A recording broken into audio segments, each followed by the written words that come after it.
Hey DIY enthusiasts! Today I'm going to show you how to build your very own mini tractor flour mill at home. This project is perfect for a fun science experiment or just a cool DIY challenge. Let's dive right in.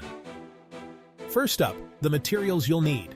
A small motor from a toy car, a battery pack, toy tractor wheels, some cardboard or plastic sheets, a small grinding stone or sandpaper disc, pulleys, rubber bands, a hot glue gun, a container for flour, and some wires. Got everything? Great! Let's get started. Let's begin with the chassis. Cut out a rectangular piece of cardboard or plastic for the base. Attach the wheels at the corners using small rods as axles. Now, your chassis can move.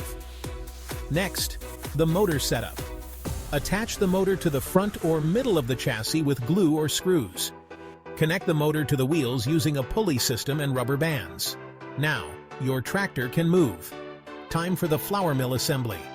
Attach the grinding stone or sandpaper disc to the motor's shaft securely. Place a container underneath to collect the flour.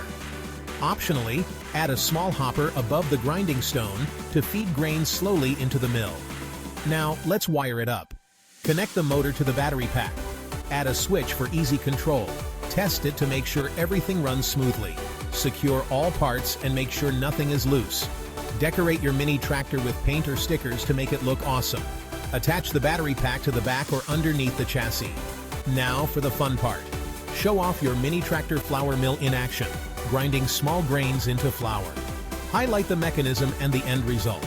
And there you have it, a mini tractor flour mill you built yourself. Give it a try and share your creations. Thanks for watching and happy building!